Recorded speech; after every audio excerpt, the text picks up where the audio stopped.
दोन काय झालं घरात, भांडणं झाली, तंटा झाला शेजारी-पाजारी, लगेच देवाला सोडता, लगेच देवाची शपथ खाता.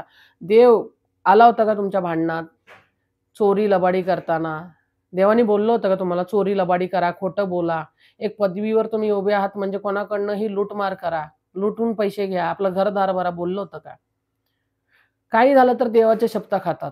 काय गरज आहे? देवाला विचारून तुम्ही कुकर्म केलाय, देवाला विचारून तुम्ही अधर्म केलाय, मग देवाला कशाला मध्ये घ्यायची गरज आहे? तुमचं कुकर्म आहे, तुम्ही केलेला पाप आहे, ते तुम्हालाच भोगायला लागतं. देव काय करणार त्याच्यात? म्हणून विचार करताना धर्मयुक्त कर्म करा, अधर्मयुक्त कर्म करू नका. हेच माझं बोलणं आहे, पदे-पदे. कारण मनुष्य एवढ्या खालच्या पातळीला पडलेला आहे पैशासाठी, संभोगासाठी, इस्टेटीसाठी, गाडी जुमलासाठी, फक्त आपलं स्वार्थ कसं साधता येईल, कोणाचं मुंडी मुचून, कोणाला मारून, तोडून, खोटं बोलून, फक्त आपल्या स्वार्थासाठीच मनुष्य जगत आहे आणि नाश पण होणं निश्चित आहे. त्याच्याशिवाय मला समाधीतून उठायची गरज नव्हती आणि जगदंबेला विग्रहातून यायची गरज नव्हती. फक्त धर्म स्थापन करण्यासाठीच एक देह लागतोय देवाला, त्यासाठीच यावं लागलं. मजा म्हणून देव येत नाही.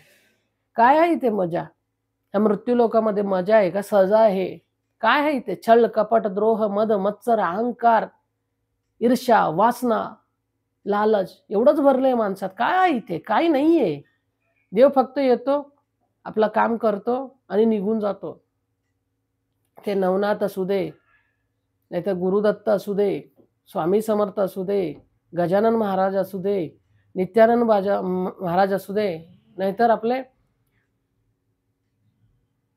गोंधळेकर महाराज असू दे, ज्ञानेश्वर असू दे, कशासाठी येतात? धर्मस्थापनाला येतात, आपलं काम करतात, निघून जातात. हे भवसागरात ते फसत नाहीत. म्हणून ज्ञानेश्वराला सगळं नको होतं म्हणून 14 वर्षात त्यांनी काय केलं? समाधी घेतली. व्याप नको माणसांचा. कारण देवात राहणारे, देवात असणारे, देवाला सुद्धा कंटाळा येतोय सगळ्याचा.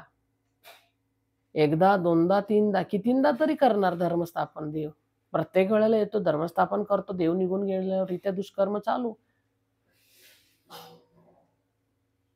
आणि मनुष्य विचार पण करत नाहीये, मला हे जन्म का भेटलेला आहे? मी कशासाठी आलेलो आहे? मोक्षासाठी मनुष्य जन्म मिळतोय. 84 करोड जे मनुष्याची योनी असू दे, 84 लाख मनुष्याची योनी, 84 करोड मी एवढ्यासाठी बोलतोय, तो तेवढ्या दुष्कर्म करून त्याचा आत्मा प्रेत योनीत, पिशाच योनीत, चंडाल योनीत भोगत असतंय. म्हणून मी 84 करोड बोलत आहे. आणि जेवढे योनी होतात ना पशु पक्षीचे, ते तुमचेच पित्र असतात, लक्षात घ्या. ते कोंबडा असू दे, बकरा असू दे, गायी असू दे, तुम्ही मारून खाता ना, कुकर्म करत आहात. तुमच्या पितरांनाच मारून खात आहात तुम्ही. आणि त्याचे प्रारब्ध तुम्हाला ह्या जन्मी काय कित्येक जन्मी येऊन भोगावं लागतं. हे माहिती आहे का तुम्हाला?